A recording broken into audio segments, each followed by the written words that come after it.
All right, everybody, welcome to the third episode of the Media Buyer's Manual. I am here with Danavir Sarria, our email marketing and copywriting expert, and as well as a new co-host added to the team. We got Adam Scanlon. We work together at Client Magnet in Toronto, and I'm just going to kind of fire it over to Adam just to kind of introduce himself first. What's going on? Thank you. Happy to be here. When Kevin messaged me about this podcast, I said I was up for it 100%. I'm happy to just get on and share knowledge. I always find it fun to talk about my experience as an entrepreneur and running a business, and especially now in these crazy times that we're in. We're in COVID quarantine right now for anybody that's not listening immediately. But just to give a little background on myself, I have been, I guess a serial entrepreneur at heart. I've been an entrepreneur for the past maybe eight years, maybe almost even 10 years, almost all my life. Kind of just rose my way through digital ads, teaching myself all the way into the point where I now own a digital ad agency, a performance ad agency based out of Toronto with some pretty good customers. Me and my business partner Gord run that, and we're also working on a new SaaS product that was just accepted to Next AI Canada. So yeah, I'm just happy to be here, and I'm willing to share my knowledge. Like I mentioned before, I love speaking to people about just things that I've learned or giving tips or advice in the ad world from what I see and from managing so much ad spend. Unreal. And we're happy to have you on. And personally, I'm grateful for everything you've done for me as well. Like, we work together. I work under Adam. And yeah, I'm just happy for everything you guys have taught me. And we'll send this over to Danavir. Danavir, where are you located? What have you been doing the last 5 years since we've talked? If anybody doesn't know, my first ever episode of a podcast was actually recorded with Danavir, 2015. So it's weird to kind of see the circle close. Yeah. And so just tell us a little bit more about yourself.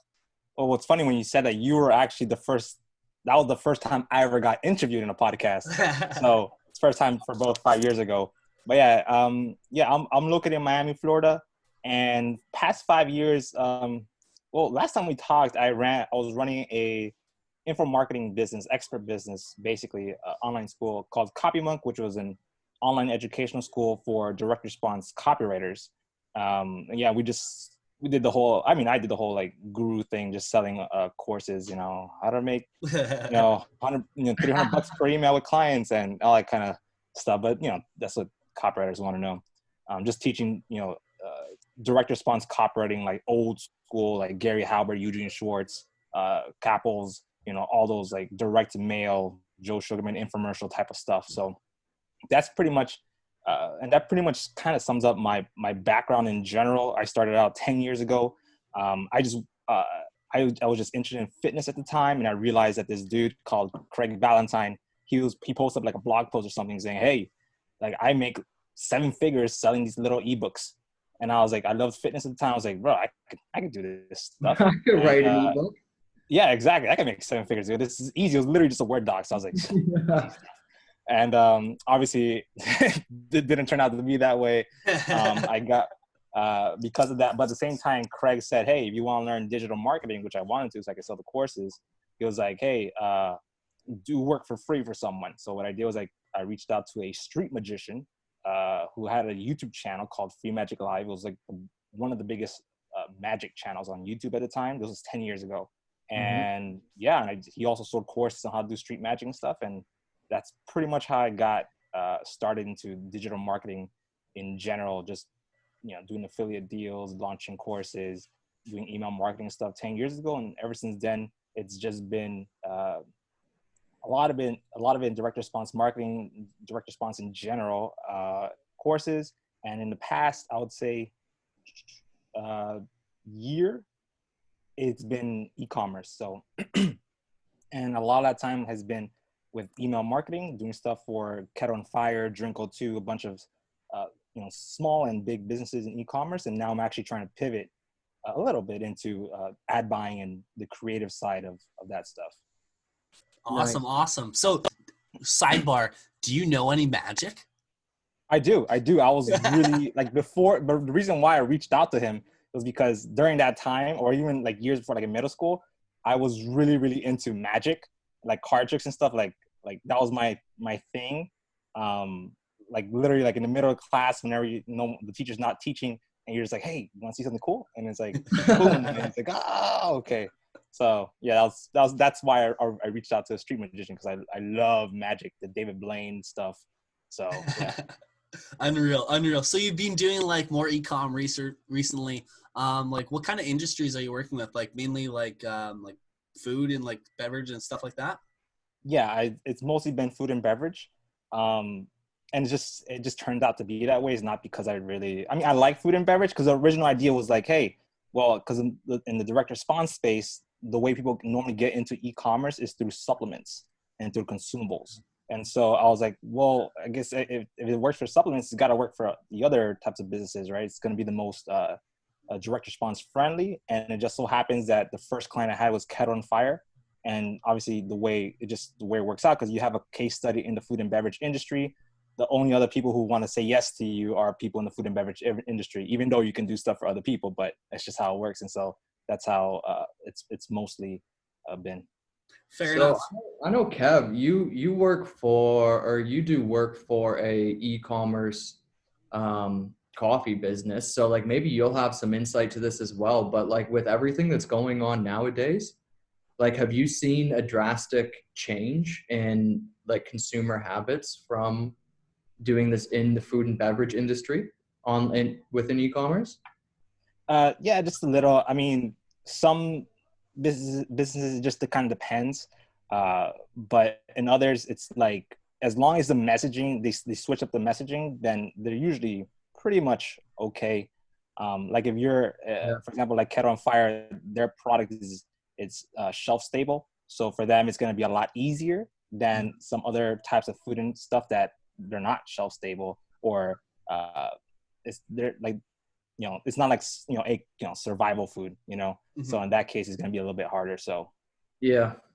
Yeah. Like in terms of like also for that coffee client, like I've seen in the last like month for Google, we've had to like seriously kind of pivot and turn towards like the stay at home, be like your own barista at home kind of stuff. And like that kind of languaging and copywriting has really seen it like drastically take off on Google. I don't know if that's people panic buying, but like part and parcel, right? I love that positioning. Like you're on at home thing. Like that's really, I've never thought of that. I think that's really good. Yeah, like I don't know. I think I saw it somewhere else and I can't claim it, to be honest, but like, hey, take it and run with it, right? Yeah, claim it anyway. Small victory. Yeah, for sure, man. So like in terms of like email marketing, do you have any like general flows that you use in sequences? Like, I don't know, like the first kind of warm up of an audience, and like how do you go about that kind of process? Yeah. So honestly, it's all, the good thing about email marketing is that it's super simple. Especially when you compare it to advertising and stuff. Like all you got to do is just send people through the customer journey. And it's kind of hard to screw that up, honestly. So for me, the way I think about it when it comes to just in general, like the customer acquisition process, is when someone signs up to the email list, first, how did they get there, right? What did they sign up to? Did they sign up to a discount? Did they sign up to a book, an ebook or something? Did they sign up to a gift card or something else? Mm-hmm. And then with that, you just send them through the customer journey of starting with answering the biggest objections first, like what do you do? Who are you for? Why are you different? And then you just keep going from there, just with new offers and then content to get them to do the stuff you want them to understand about your brand, and just to not necessarily like sell, but motivate them to actually say, hey, you're gonna do this kind of stuff anyways. You might as well buy our stuff. You're gonna do this recipe. Exactly.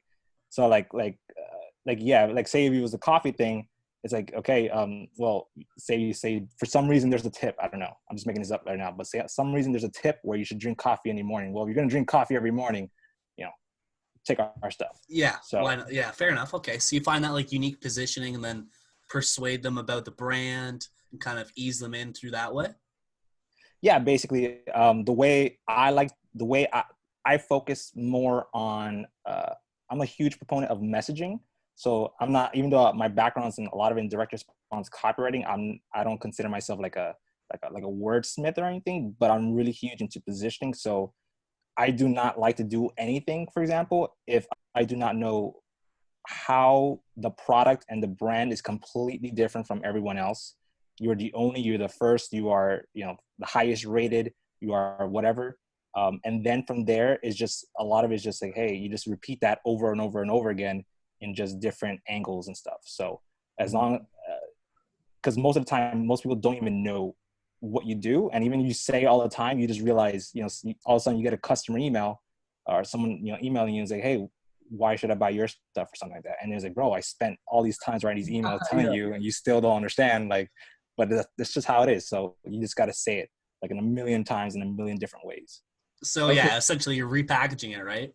How many, like in email marketing, and this is something that I've always struggled with and wondered, how many email is too many email?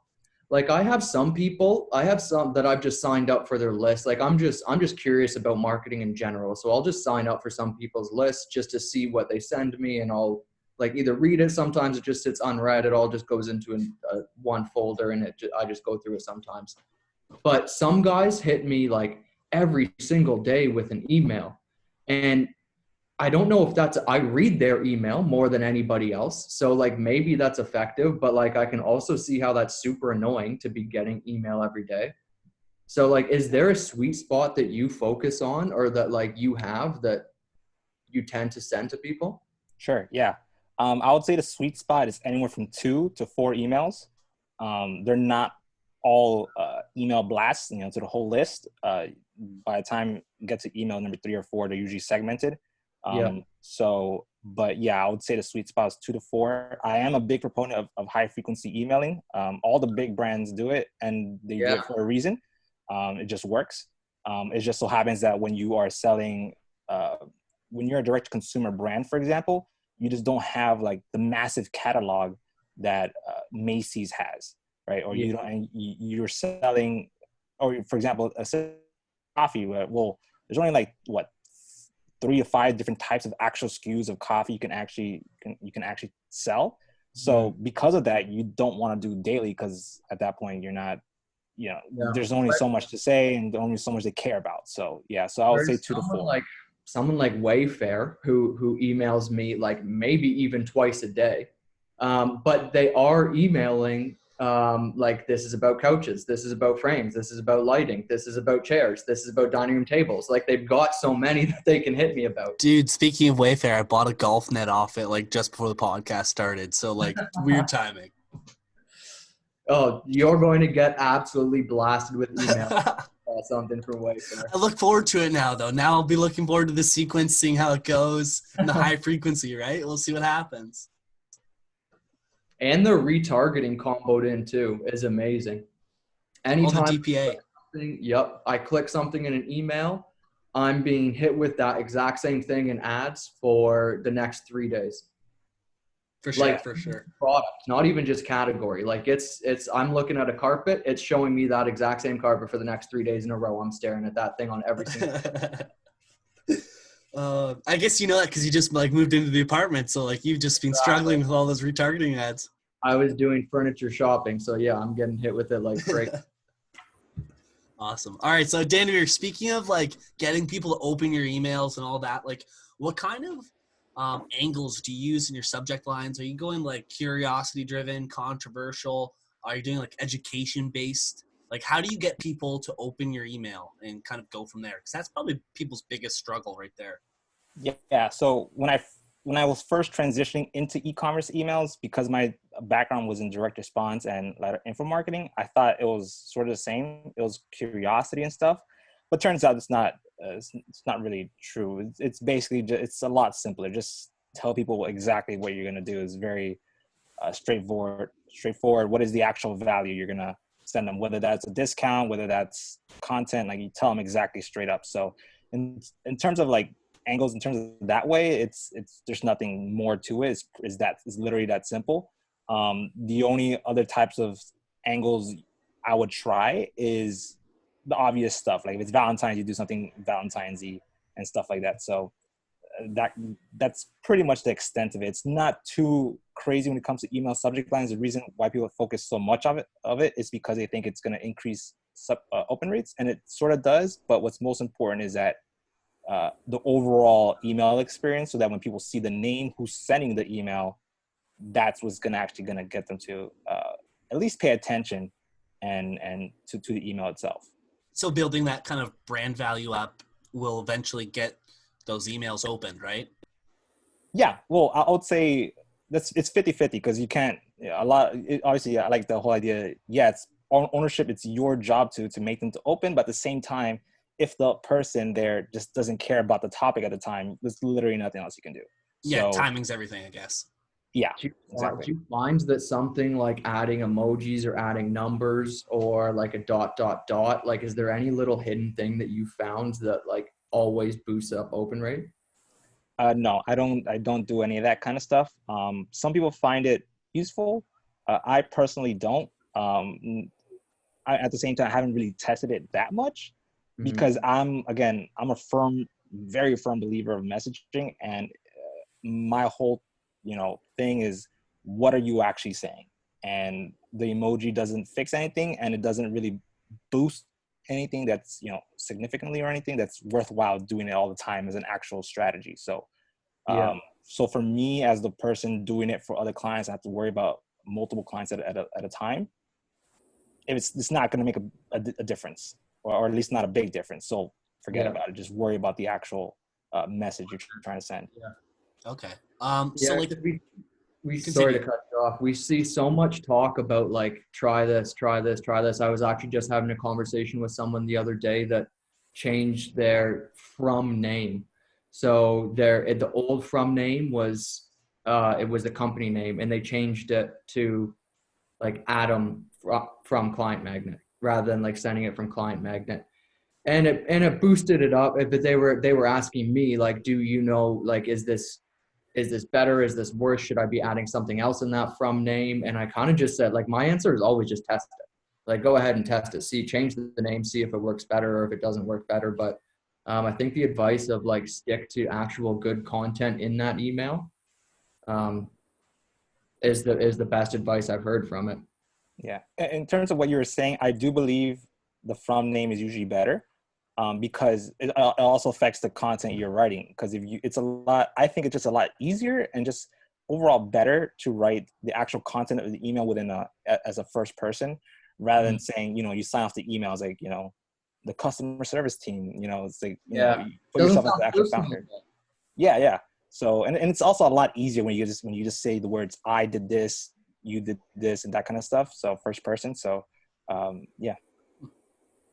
So in terms of like email composition, like how long is your average email? Do you like suggest people go for those long ass emails, or do you like those short, concise, to the point? This is what I'm talking about, not wasting your time.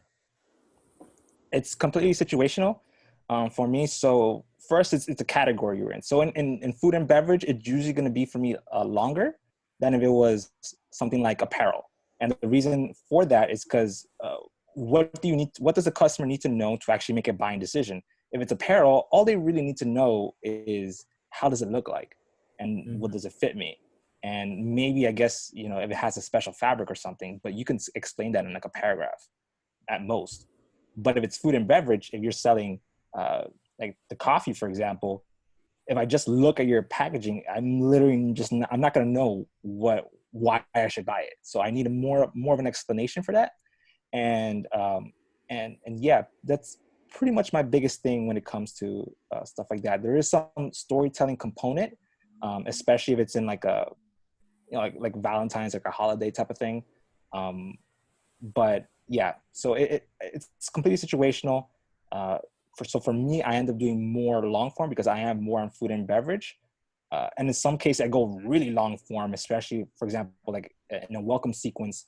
I like to dedicate an entire email, usually the first or second email, to the brand story or like the origin story. And so those emails are really, really long. I don't even know how many words, but I would say something close to like 300, 400 words or 500. They're really long.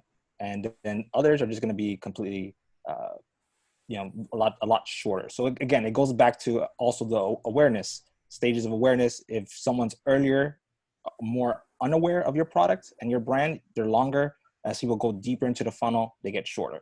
So kind of like a launch, by the time you get to, like, say Valentine's Day, by the time people get to the last email of the Valentine's Day, you don't have to send anything other than, hey, ends in 5 hours. Yeah, exactly. Okay. I really like that. Like, the key takeaway there was earlier in the funnel, longer, get them to kind of have that awareness aspect and build the brand, and then later shorter because you're just trying to get them taking action. I like that. That's a good takeaway for our listeners as well. Another thing that I want for our listeners to get a takeaway of is, if you were to build an email list of engaged buyers within 30 days, A, what kind of traffic sources would you use to lead gen? And B, how would you kind of nurture it? Like, you kind of answered it, but I just kind of want to hear it in this. Okay. Well, list building, it is a little bit difficult. And obviously it completely depends on whatever traffic source you're actually good at. For some people, it's going to be ads. Other people, it's going to be, influencers and stuff. Ideally, if I were to say in the perfect world, it's organic, like your own YouTube channel that ends up being on your list. Mm-hmm. Because at that point, they already consumed your content. They already know who you are. They like, they know, like, and trust you. And so it's going to be a lot easier to convert those people into actual sales. So in an ideal world, it's going to be or completely organic traffic, especially if it's owned traffic, like I said, like a YouTube channel or something. So that's ideal. And then when it comes down to actually indoctrinate them into the brand, it's the same idea. Like literally the first email, you give them whatever it is you promise them on the lead magnet, and then from there on, it's making sure that they really understand why you're different and why they should like and trust you. So at that point, it's, again, an entire email about the origin story, and in some cases, an entire email about the founder, if that founder has some credibility towards the, towards a product. For example, one of my first clients they sold this supplement that helped you with joint pain, essentially. And the founder, well, actually the two co-founders were the sons of this guy who was like Bill Clinton's part of his health team or something. Mm-hmm. And he like solved some like huge crisis that was going to happen in the 90s that didn't happen because he was just damn smart and stuff, and he just turned into a supplement or whatever. And so you write an entire email about that, because that's super important to know. So that's the way I think about it. And then by the time, and that process usually doesn't take that very long. Like, if you're still writing that kind of stuff after 6 emails, you probably spent too much time. Like, I would say within the first 3 emails, 3, maybe 4 emails, you can get away with that kind of stuff. And usually, again, it starts out very long, it's just shorter, because at that point, the whole point of the story is not just tell the story. The point of the story is to sell the product. And so you got to be, don't go too crazy with it, basically. Yeah, fair enough. Okay. And then do you have any like preferred email tools that you use for like sending out your emails, like GetResponse or stuff like that? Huge plug right there. But yeah, do you have any like preferred tools like that? 100% it's Klaviyo. I don't understand why anyone would use anything else, to be honest. I don't accept anything else from any client. Like, no, it's not going to happen. Fair enough. So, yeah. Did Shopify come out with their built-in email tool yet? I saw talks about it like maybe a month ago. I don't know if it's out yet, though. I'm not even 100% sure. Yeah, I don't know. I haven't really looked into that. I didn't even know they were making an email tool built in. Yeah, they're building one directly into Shopify. Better than just their abandoned cart ones or whatever they have come stock with it now. Oh, damn. I didn't even know that was a thing coming. But yeah, I don't really have too many more questions, to be honest. I'm down to just kind of shoot the shit. Like, what are you currently seeing in emails? Like, are you seeing like a dip in like open rates? Yeah. No. So, and again, it's dependent on the category that the person's in, type of product. So, but in terms of like readership, like engagement and stuff, no. Mm-hmm. But honestly, I don't really care about that kind of stuff too much. At the end of the day, it's just sales. No one pays me for Yeah. So, For those vanity metrics. Fair enough. exactly. Yeah. One thing that I always wonder, and like when writing emails, whenever we've done it from client magnet or even writing ad copy or landing page copy, is when speaking from an agency, and this might be relevant to other people too, if you've got if it's me sending on client magnet's behalf, I'm like sending people's emails to promote whatever it is if we come up with a new campaign. In that email, I never know if I should write me, like this is Adam, the co-founder, or should I be phrasing things like we?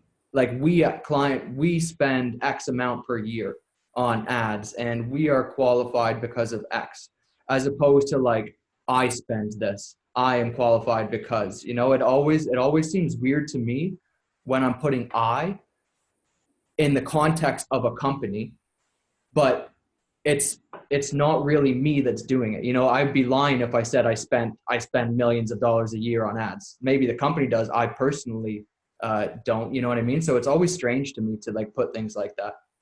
Yeah, I mean, in that situation, B2B, I would use. It's honestly it's honestly a combination of both, but primarily using we, because at that point, what you're trying to do is saying you're trying to sell who's who's actually doing the work. But you do want to say I from time to time when it's relevant, like kind of like in a real conversation. Like if you're with a friend, you're explaining something to someone else, a third party. Sometimes you're going to say I because it's literally you, and sometimes you're going to say it's we.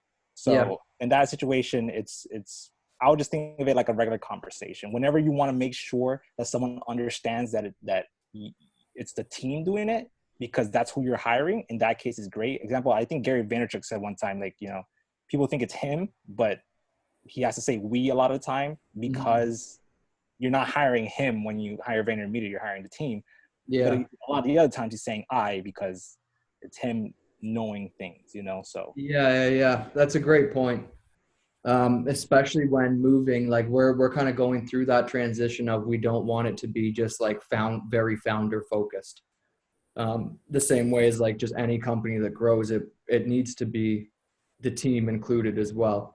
To say like this is what we do, where that it's not going to be one of the founders in the account doing ads every day, but our team is just as powerful. You know, like we want to make that clear and apparent. Yeah, I would say one idea that I'm super interested in, and I originally learned this for B2B, specifically for agencies, but you see it all the time in e-commerce and physical products, is that one of the fastest ways, not fastest, but one of the surest ways to make your company famous is to have a famous founder. So it's always, you still have to play the we game, but don't let, if you want to be a face anyways, don't let go of the founder aura, because you have like the Elon Musks and Steve Jobs. If you want to be like them, you have to use a lot of personal branding ish stuff, and this even for those are massive companies, $1 billion and stuff. But like for example, Kettle on Fire, I think they're around 8 figures, and the founder says we write I in his emails. But yeah, so that's the way I would think about it when it comes to that kind of stuff. Okay. And then in terms of like when you say you're kind of writing more personable, do you recommend that kind of style of writing, even just for general copywriting when you're doing like content and stuff like that? Do you find personal writing styles are better? 100%. Like no one wants to read a textbook, man. So you just gotta just write the way you talk. If you're the copywriter or someone writing it for someone else, like it's literally the same thing. There is no difference. Like what makes me laugh is kind of like, we want you to fit our brand voice, and it's completely dumb idea. You do it anyways. Like for me as the guy who sometimes does it for clients, it's literally just be nice, just be friendly, and if you can be funny, great. But just sound like a regular human being, because it comes out, it usually reads a lot nicer, and usually less boring, and it's easier to read as well. So as long as you write in a way that, because what people try to do when they go the complicated route is that it's the opposite. It reads a lot harder, and it's just it's not as straightforward, and you start, you know, talking in like weird ways, and just the thing doesn't make sense anymore. Just write like an actual person. Yeah, and and I so think and that goes back to you're big. something you said earlier, whereas like people want brands that they can resonate with, you know, like, and if it's like a cold company and the from name is a company name and it's speaking from company perspective and things like that, there's zero personal about that. There's nothing for the end user or the end customer to resonate with on that behalf. Like they don't feel connected to that brand in any sort of way. It's just like Exactly. a blast, that an email blast that could have gone to anybody. You like to feel like that email came to you. Exactly. Yeah, no, yeah. That's actually a very key point. Like that feeling that you give people when they see your email in the inbox is huge. Yeah, So, and it's easier too. So yeah. So I like looking through people's emails. Sometimes I see them when they're, you know how when you use an email tool, it formats it not like a plain text email. It's not like a written email. It's kind of like in a frame, and then there's the little unsubscribe at the bottom. It's like very clearly from an email tool. yes. Do you think that there's any value in not ever using those and just always sending plain text? Like to bring it to that point, like I feel like this email was written to me as opposed to just an automation through a tool. Yeah, so I'm a big fan of having one constant like framework that you could repeat over and over and over again 80% of the time, and then 20% of the time you do something that's just like out there. Little So in that fancy case, something, you get a fancy color or background or something. exactly, or like what you were saying, like you normally send something that looks like it's coming from a brand, but then one time, you know, every few times you'll send an email that's completely plain text with no images, it looks like an actual personal email. Mm-hmm. That works too. Like the whole like changing the from name. Like one cool tactic I like is having a consistent from name, which is usually the founder. But if there's a specific type of offer that you want to send that usually doesn't happen, but does happen consistently, like maybe once every quarter or something like that, you change the front name to someone else, and that that will boost up open rates because it's like, who's that type of thing. So yeah, but most of the time that's just kind of like it is testing, but when you do that kind of stuff, it usually you just see a slight increase just because it's completely different. And so it's kind of one thing. Like I didn't do this too much in e-commerce. When I was in information products, I would send these curious subject lines, and then I would, out of the blue, one day I'll just say, hey, that was a subject line. And because of that, those were usually my highest open rates, literally because it was just, hey, and it sounded like coming from someone. So yeah. I remember one of my very first businesses that I started, it was built off of email. The only way I got customers was through emailing people. And this was before all those spam laws. Like there was no such thing as spam laws back then. So I was just like blasting everybody. And I'd be doing the funniest tactics, like putting the RE colon before the subject line, so it made it look like I was like responding to an email they had sent or something like that. Like I'd be doing all those, and I'd just be blasting. And I remember like by the time I was shutting down the business is when people started to get serious about those spam emails. And it was the big talks about like all the fine in Canada anyways. It was like 7-8 years ago of like, now we're fining you $500,000 for spam emails, things like that. People started to take it seriously, and I'm like, oh geez, I built my business off of this. Now like I'm screwed. But it worked out. Yeah, I'd always try those, or forward. I do the forward one too. The FWD. Those are so coming from direct response space, that like literally everyone would do that, and it's just so like cliche. Like I'd say, I know what you're doing, bro. Yeah, that's an old school move, though. I can't imagine many people doing that nowadays, are they? And I would say in like the expert businesses, like people sell online courses, they still do that all the time. So, yeah. But e-commerce, you never actually see that. That's super rare in e-commerce, though. Yeah. So, something I just actually thought of, like, would you ever recommend, like, kind of grabbing like a dictaphone and just speaking out what an email would be, and then just writing based off that email? Would that be like something that's super applicable people could do? Um, I mean, I guess it depends if you And like refine it. talking. Oh yeah, fair. No, Because yeah. I personally wouldn't. One, because I suck at talking, honestly, compared to writing in terms of like uh, organizing thoughts. Because when I talk, I lose myself pretty easily. But as long as you know the format that you're supposed to talk in, then I think it's okay. Okay. Because that's the thing. That's what the craft of copywriting really is. It's just really understanding. First of all, what are you saying, and then say it in the format that people will understand, which is basically how a thought process. How do people think about what are people thinking as they're learning about your product? And so as long as you understand that, then you could do whatever way you want, as long as the words end up there in the right way. Yeah, fair enough. Okay. Yeah, because I was just thinking, I'm like, well, that would be like make it so much more conversational, I guess. Because like when I type something, I'm the type of person that like overcomplicates the shit out of it. But when I'm writing or speaking, it's just like, all right, how can I make this as dumb as possible? Because common sense is not common. How can I make this laid out flat for somebody? That would But be no, a yeah, good experiment for ad copy too. Is yeah, like sitting down writing ad copy, just like take 5 minutes and just say what you want to say in the ad, and then just translate it over.